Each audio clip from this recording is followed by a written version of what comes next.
Hi all, welcome to site learning. അപ്പോൾ ഇന്ന് നമ്മൾ നോക്കാൻ പോകുന്നത് എന്താണ് സ്റ്റുഡൻസ് പോർട്ടൽ, എങ്ങനെയാണ് സ്റ്റുഡൻസ് പോർട്ടൽ രജിസ്റ്റർ ചെയ്യുക, എന്തൊക്കെയാണ് സ്റ്റുഡൻസ് പോർട്ടലിൽ ഉള്ളത് എന്നൊക്കെയാണ് എന്ത് ചെയ്യുന്നത് ഇന്ന് നമ്മൾ നോക്കുന്നത്. ഓക്കെ, നിങ്ങൾ സ്റ്റുഡൻസ് പോർട്ടൽ മുന്നേ രജിസ്റ്റർ ചെയ്തിട്ടുണ്ടാവും. എങ്കിൽ കൂടി ഞാൻ പറയുകയാണ്, ഇൻ കേസ് നിങ്ങൾ രജിസ്റ്റർ ചെയ്തിട്ടില്ലെങ്കിൽ ഇവിടെ ന്യൂ രജിസ്ട്രേഷൻ്റെ ഓപ്ഷൻ ഉണ്ട്.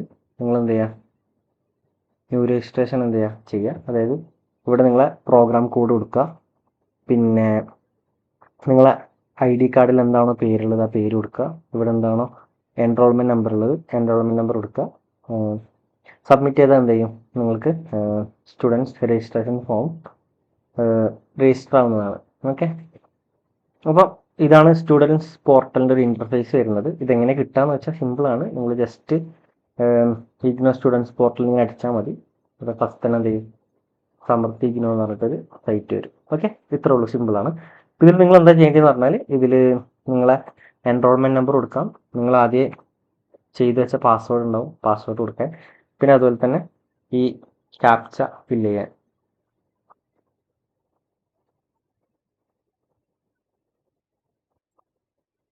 ഓക്കെ, അങ്ങനെ ക്യാപ്ച ഫില്ല് ചെയ്ത് നിങ്ങളെ പ്രൊഫൈലിലോട്ട് കയറിക്കഴിഞ്ഞാൽ ഇങ്ങനെ ഒരു ഇൻ്റർഫേസ് ആണ് ഉണ്ടാവുക. ഓക്കെ, ഇത് ഡാഷ്ബോർഡ് എന്ന് പറയും.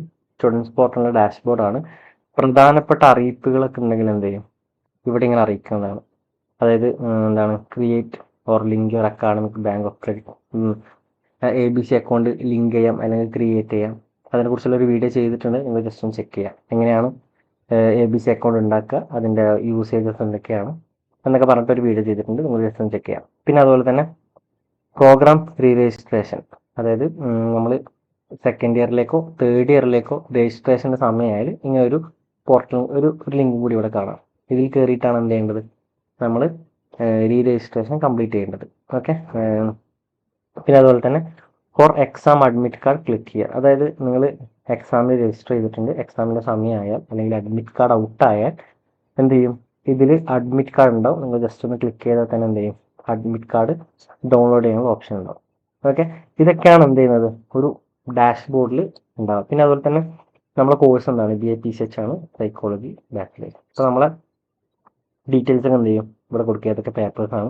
ഇതിലിപ്പം സെക്കൻഡ് ഇയർ വരെ രജിസ്റ്റർ ചെയ്തിട്ടുണ്ട്. തേർഡ് ഇയർ രജിസ്റ്റർ ചെയ്ത് റീ രജിസ്ട്രേഷൻ കംപ്ലീറ്റ് ചെയ്തതിനാൽ തേർഡ് ഇയറിൻ്റെ സബ്ജക്ട്സും കൂടി ഇവിടെ കാണിക്കുന്നതാണ്. ഓക്കെ, ഇതിൽ നമുക്ക് എന്ത് ചെയ്യാം, റീ രജിസ്ട്രേഷൻ്റെ ഹിസ്റ്ററി നോക്കാം, റീ രജിസ്ട്രേഷൻ ചെയ്യണമെങ്കിൽ ചെയ്യാം, ഒക്കെ ചെയ്യാം. ഇതാണെന്ത്, ആ ലിങ്ക് ക്ലിക്ക് ചെയ്താൽ അല്ലെങ്കിൽ നമ്മളൊരു ഡിഗ്രി ഏതാണെന്നുള്ള ക്ലിക്ക് ചെയ്താൽ വരുന്നത്. ഓക്കെ, ഇനി ഇതിൽ ഡാഷ്ബോർഡിൽ ഇതൊക്കെയാണ് പറയുന്നത്. പിന്നെ അടുത്തതെന്ന് പറയുന്നത് നമ്മുടെ പ്രൊഫൈലാണ്. ഇതിലാണ് നമ്മുടെ പ്രൊഫൈൽ പിക്ചർ ഉണ്ടാവും. പിന്നെ അതുപോലെ തന്നെ നമ്മൾ ഏത് നമ്പറാണോ ഇഗ്നോയിൽ കൊടുത്തിട്ടുള്ളത് ആ നമ്പർ ഉണ്ടാവും. പിന്നെ അതുപോലെ തന്നെ ഏത് നമ്പറാണോ കൊടുത്തിട്ടുള്ളത് അതിൻ്റെ ഇമെയിൽ ID ഉണ്ടാവും. ഓക്കെ, പിന്നെ അതുപോലെ തന്നെ ഇതിൽ നമ്മൾ ഏത് കോഴ്സിനാണോ എൻറോൾ ചെയ്തത് ആ കോഴ്സിൻ്റെ എൻറോൾമെൻറ്റ് നമ്പറും ഉണ്ടാവും. അതുപോലെ തന്നെ നമ്മൾ നേരത്തെ കാണിച്ച ആ ഒരു സെയിം പേജിന് എന്താണ് ഇവിടെ കാണിക്കും. ഓക്കെ, ഇനി ഇതൊന്ന് ബാക്കോട്ട് പോവുകയാണെങ്കിൽ നമ്മൾ സെയിം ഡാഷ്ബോർഡിലേക്ക് തന്നെ തിരിച്ചെത്തും. ഓക്കെ, അതേപോലെ തന്നെ ഈ ഡാഷ്ബോർഡിൽ അല്ലെങ്കിൽ ഈ ഒരു സൈഡിലുള്ള ഓപ്ഷൻസിൽ എന്താണ്, നമ്മൾ ഡയറക്റ്റ് കോഴ്സ് എടുക്കാനുള്ള ഓപ്ഷൻസ് ഉണ്ട്. അത് ക്ലിക്ക് ചെയ്താലും നേരത്തെ വന്ന അതേ പേജ് തന്നെ പിന്നെയും വരും. പിന്നെ അതുപോലെ തന്നെ അതിൻ്റെ അടിയിൽ റീ രജിസ്ട്രേഷന് പ്രത്യേക ലിങ്ക് ഉണ്ട്. സെയിം നമ്മൾ പ്രോഗ്രാം രജിസ്ട്രേഷൻ്റെ ലിങ്ക് ക്ലിക്ക് ചെയ്തത് എന്താണോ സെയിം ഒരു ഇൻ്റർഫേസ് തന്നെയാണ് എന്ത് ചെയ്യുക ഈ ഒരു പാർട്ടിലും വരിക. പിന്നെ അടുത്തൊരു ഇമ്പോർട്ടൻ്റ് കാര്യമാണ് സർവീസസ് എന്ന് പറയുന്നത്. ഇതിലാണ് നമുക്ക് ഒട്ടുമിക്ക കാര്യങ്ങളും ഇമ്പോർട്ടൻ്റ് ആയിട്ട് ചെയ്യാനുണ്ടാവുക. അതായത് ഒന്ന്, നമ്മൾ യൂണിവേഴ്സിറ്റിൻ്റെ വെബ്സൈറ്റ് ആക്സസ് ചെയ്യണമെങ്കിൽ നമുക്ക് ഈ ഒരു സർവീസാണ് ഉപയോഗിക്കേണ്ടത്. എക്സാമിൻ്റെ ടൈം ആയാൽ എക്സാമിന് രജിസ്ട്രേഷൻ ചെയ്യേണ്ടത് ഈ ഒരു ലിങ്ക് ക്ലിക്ക് ചെയ്തിട്ടാണ്. ഇതിൽ എക്സാമിൻ്റെ രജിസ്ട്രേഷൻ കാര്യങ്ങളൊക്കെ ഉണ്ടാവും. ഇപ്പോൾ എക്സാം രജിസ്ട്രേഷൻ ക്ലോസ് ചെയ്തിട്ടുള്ളത്, എക്സാമിൻ്റെ രജിസ്ട്രേഷൻ ഓപ്പൺ ആയാൽ ഇതിൽ നമുക്ക് എന്ത് ചെയ്യാം, എക്സാം രജിസ്റ്റർ ചെയ്യാൻ പറ്റും. ഓക്കെ, ഒന്നുമില്ല, ലാസ്റ്റ് ഒരു ടിക്ക് മാർക്ക് കൊടുക്കുക, എന്നിട്ട് എന്ത് ചെയ്യുക, എക്സാമിനേഷൻ ഫോം എന്ത് ചെയ്യുക, ഫില്ല് ചെയ്യുക. ഓക്കെ, പിന്നെ അതുപോലെ തന്നെ ഡിജിറ്റൽ റിസോഴ്സ്, ഈ ഡിജിറ്റൽ റിസോഴ്സസ് എടുത്തു കഴിഞ്ഞാൽ നേരെ ഈ ക്യാൻ ഘോഷ് എന്ന് പറഞ്ഞ ഒരു സൈറ്റിലേക്കാണ് പോകല്. അതായത് ഇഗ്നോ എന്നെ പവർ ചെയ്യുന്ന ഒരു സൈറ്റാണ്.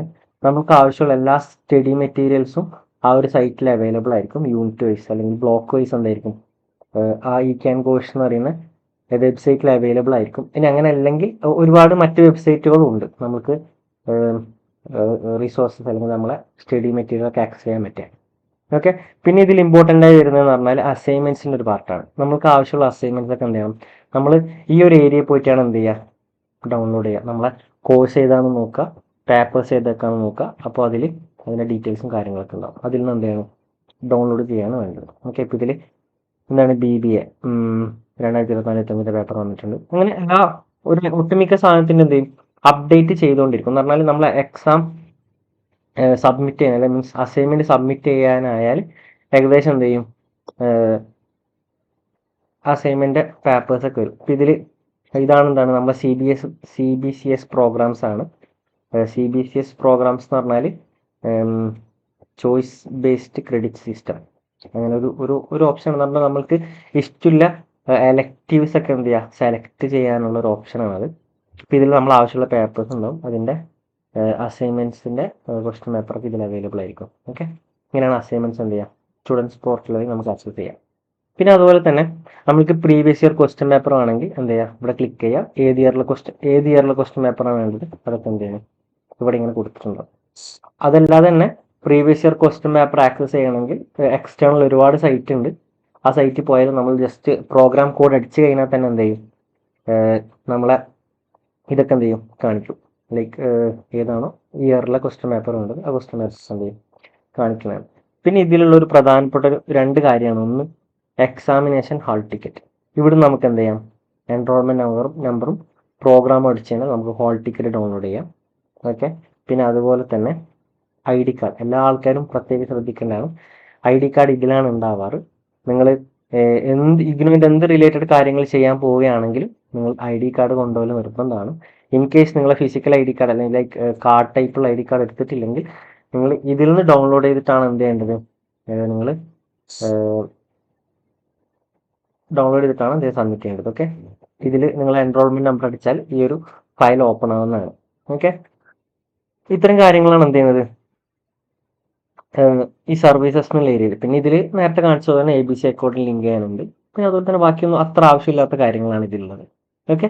പിന്നെ ഇതിൽ കാര്യമായിട്ട് ഇമ്പോർട്ടൻ്റ് ആയിട്ടൊന്നുമില്ല. ഒക്കെ എക്സാമിനേഷൻ്റെ രജിസ്ട്രേഷൻ്റെ ഒരു പ്രത്യേകത ഉണ്ട്. പിന്നെന്താ, additional exam fees, hall ticket access ചെയ്യാൻ ഒന്നും കൂടി ഒരു ലിങ്ക് ഉണ്ട്. ഓക്കെ. ബാക്കിയൊക്കെ അത്ര ഇമ്പോർട്ടൻ്റ് ഇല്ലാത്ത കാര്യങ്ങളാണ്. ഓക്കെ. അപ്പോൾ നിങ്ങൾ പേയ്മെൻ്റ് ഒക്കെ ചെയ്തിട്ട് ഇൻ കേസ് ഫെയിലാവോ അങ്ങനെ എന്തെങ്കിലുമൊക്കെ ചെയ്തിട്ടുണ്ടെങ്കിൽ ഇതിൽ എന്ത് ചെയ്യും, അതിൻ്റെ ഡീറ്റെയിൽസ് ഒക്കെ അവൈലബിൾ ആയിരിക്കും. ഇൻ കേസ് നിങ്ങൾക്ക് റിഫണ്ട് വേണമെങ്കിലോ അല്ലെങ്കിൽ പേയ്മെന്റ് എന്തെങ്കിലും മിസ്മാച്ച് ഒക്കെ വന്നിട്ടുണ്ടെങ്കിലൊക്കെ ഇവിടെ നിന്നാണ് എന്ത് ചെയ്യേണ്ടത്, ട്രാൻസാക്ഷൻ ഡീറ്റെയിൽസ് ഒക്കെ ഇവിടെ നിന്നാണ് കളക്ട് ചെയ്യേണ്ടത്. ഓക്കെ. അപ്പൊ ഇത്രയൊക്കെയാണ് എന്ത് ചെയ്യുന്നത് ഒരു സ്റ്റുഡൻസ് പോർട്ടലിൽ. നിങ്ങൾക്ക് ഡിഗ്രിക്ക് ആവശ്യമുള്ള എല്ലാ കാര്യങ്ങളും എന്ത് ചെയ്യും, ഈ ഒരു സ്റ്റുഡൻസ് പോർട്ടലിൽ അവൈലബിൾ ആയിരിക്കും. ഇതിലാണ് അവൈലബിൾ ആയിട്ടുള്ളത്. ഒഫീഷ്യലായിട്ട് എല്ലാ കാര്യങ്ങളും ഇതിൽ ഓട്ടോമാറ്റിക്കലി അപ്ഡേറ്റഡ് ആവും. Except for exam time tables students പോർട്ടലിൽ ഉണ്ടാവും. അപ്പോൾ നിങ്ങൾ ഡയറക്റ്റ് സൈറ്റിൽ നിന്ന് തന്നെ ആക്സസ് ചെയ്യണം. പിന്നെ അതുപോലെ തന്നെ ഹാൾ ടിക്കറ്റ് വരുമ്പോൾ തന്നെ നിങ്ങൾക്ക് എന്ത് ചെയ്യും, എക്സാമിൻ്റെ നമുക്ക് സ്പെസിഫിക് ആയിട്ടുള്ള എക്സാമിൻ്റെ ഡീറ്റെയിൽസ് ഒക്കെ കിട്ടും. ഓക്കെ. ബാക്കിയുള്ള എല്ലാ കാര്യങ്ങളും എന്തിലുണ്ടാവും, ഈ ഒരു ഡാഷ്ബോർഡിൽ അല്ലെങ്കിൽ സ്റ്റുഡൻസ് പോർട്ടലിൽ എല്ലാ കാലത്തും ഉണ്ടാവും. ഓക്കെ. നിങ്ങൾ ഒരു പ്രധാനപ്പെട്ട ഒരു കാര്യം ഓർമ്മിച്ചേക്കേണ്ടതെന്ന് പറഞ്ഞാൽ നിങ്ങൾ ഒരിക്കലും സ്റ്റുഡൻസ് പോർട്ടലിൻ്റെ യൂസർ നെയിം പാസ്വേഡ് മറന്നു പോകരുത്. നിങ്ങൾ ഇടയ്ക്കിടയ്ക്ക് എന്ത് ചെയ്യണം, അപ്ഡേറ്റ് ചെയ്ത് കൊണ്ടേയിരിക്കണം. ഓക്കെ. അപ്ഡേറ്റ് ചെയ്ത് കൊണ്ടേയിരിക്കണം മീൻസ് നിങ്ങൾ ഇൻ കേസ് മറന്നു പോകുകയാണെങ്കിൽ നിങ്ങൾ ഇത്രയും പെട്ടെന്ന് തന്നെ ഫോർഗട്ട് പാസ്വേഡ് അടിച്ചിട്ട് പുതിയൊരു പാസ്വേഡൊക്കെ ക്രിയേറ്റ് ചെയ്യണം. നിങ്ങൾ എന്ത് ചെയ്യണം, സ്റ്റുഡൻസ് പോർട്ടൽ എപ്പോഴും അപ്ഡേറ്റ് ആയിരിക്കണം. നിങ്ങൾ ഇടയ്ക്കിടയ്ക്ക് ചെക്ക് ചെയ്യണം. ഓക്കെ. ഇതൊക്കെയാണ് എന്ത് ചെയ്യുന്നത് ഒരു സ്റ്റുഡൻസ് പോർട്ടലിൽ ഉൾക്കൊള്ളുന്നത്. നിങ്ങൾക്ക് ഡിഗ്രിക്ക് ആവശ്യമുള്ള എല്ലാ കാര്യങ്ങളും എന്തുണ്ടാവും, ഈ ഒരു സ്റ്റുഡൻസ് പോർട്ടലിൽ ഉണ്ടാവും. Okay. So thank you and have A nice day.